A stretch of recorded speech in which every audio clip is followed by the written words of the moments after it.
en Afrique, na religion, na politique, et na science. Et to kamata ba valeur wana to considérer yango lokola ya biso parce que si kanyo so na kokende ce qui va tuninga na lobby naza africain. Pour mona ka papa kusa linga ka mingi ba bubu parce que et ça style ya biso ba indo parce que ceux qui na West Afrique ba linga ka mingi ba bubu ko kanisa te za ya ba arabe te bubu parce que bazo tissé kuna. Voilà. Alors ce que si kanyo soko kende batuni ozanani ko bandela tena koloba naza congolais naza malien naza angolais naza nani loba naza moyindo ozanani naza moyindo kolo ya Afrique mabele ba koko nanga alors pona mabele nanga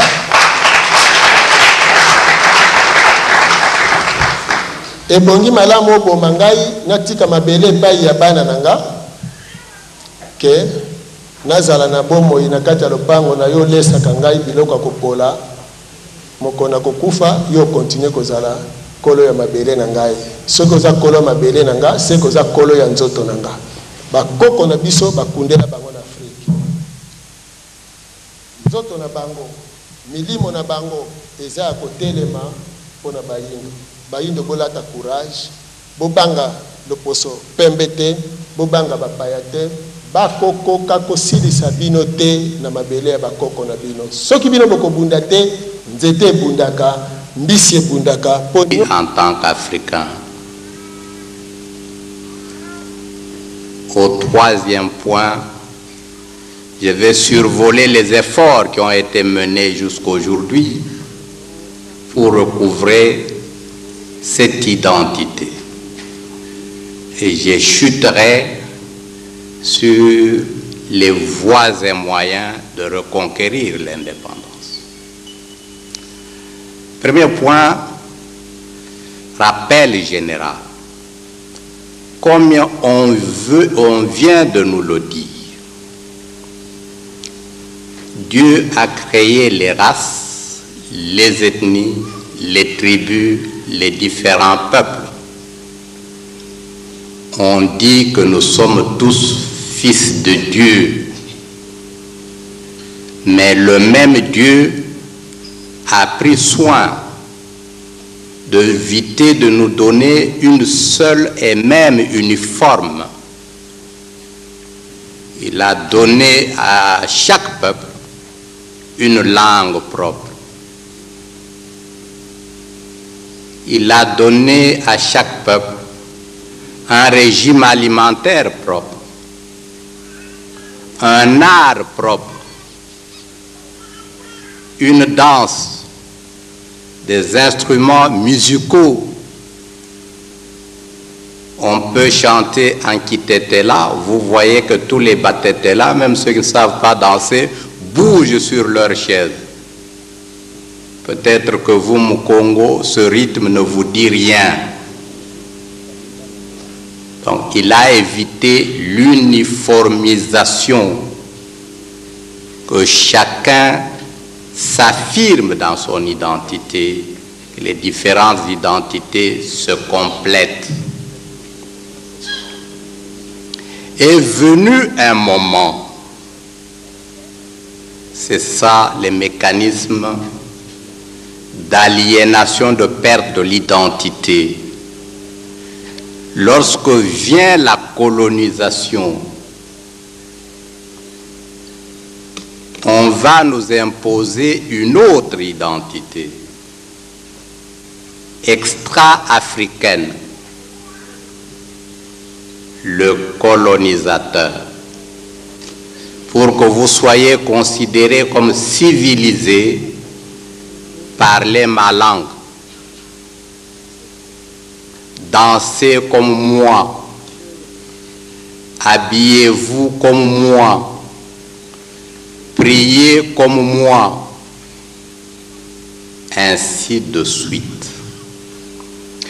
Mais pour imposer cela, il a pris soin dans les stratégies de présenter nos cultures comme des cultures païennes, diaboliques, rejetées rejeté par Dieu. Notre peau comme source de nos malheurs. Ainsi de suite. Et du point de vue de la considération, je crois que c'est pareil partout dans les colonies belges, françaises, espagnoles, britanniques. Il a recouru pour désigner les Noirs à un langage zoologique. Bêtes, macaques, ainsi de suite. Nous étions mis sur le même pied d'égalité que les animaux. Et vous savez également que ce soit la colonisation espagnole, portugaise, belge, etc., partout on a commencé par tuer comme on tue les bêtes. À l'arrivée de Léopold II, on comptait plus ou moins 45 millions d'âmes au Congo. On a tué et il en était resté 14 millions. Et le processus continue aujourd'hui. Plus de 6 millions de Congolais tués chaque jour. L'autre stratégie, c'est de nous éviter d'avoir confiance en nous-mêmes. Parce que quelqu'un qui ne croit même plus en lui-même, il ne peut rien faire. L'école a joué un très grand rôle et il continue à jouer le même rôle. Qu'est-ce qu'on nous enseigne? Qu'est-ce que nous enseignons? Je prends la géographie africaine. On nous dit au Congo, ce Diego Cao qui a découvert l'embouchure du fleuve Congo. Nous croyons, nous enseignons, nous répondons, nous recevons nos diplômes. Mais est-ce que nous mesurons le danger d'un tel message?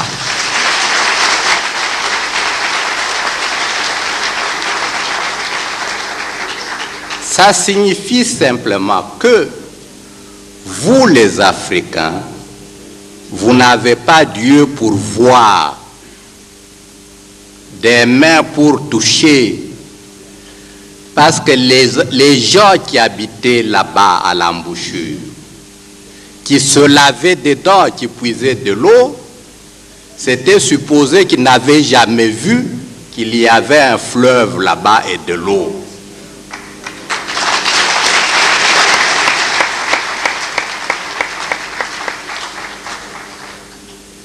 Qui a découvert le mont Rwenzori, Wisman.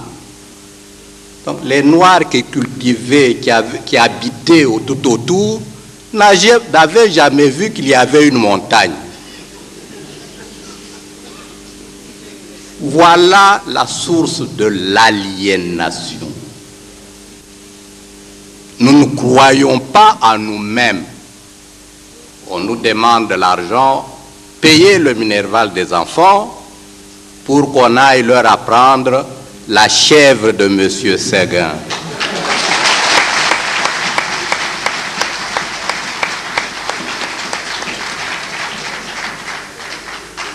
Très sincèrement, je ne vous fais une interrogation, pas une interrogation.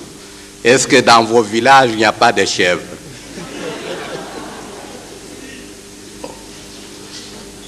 On peut multiplier les exemples. Donc, il y a eu un moment où on nous a amenés progressivement à nous renier, à accepter que nous n'avons pas Dieu pour voir, à ne plus avoir confiance en nous-mêmes. Et cette aliénation consommée, nous sommes ce que nous sommes aujourd'hui, c'est-à-dire des chauves-souris. Ni souris, ni oiseaux, en train de voltiger comme ça. Et donc facilement piégeable et attrapable. Il y a à travers le monde des Noirs qui ont réagi sur le mouvement de la négritude pour dire que nous ne sommes pas inférieurs parce que nous sommes des Noirs. Nous sommes aussi des hommes comme vous. Et certains d'entre nous sont même plus intelligents, plus forts physiquement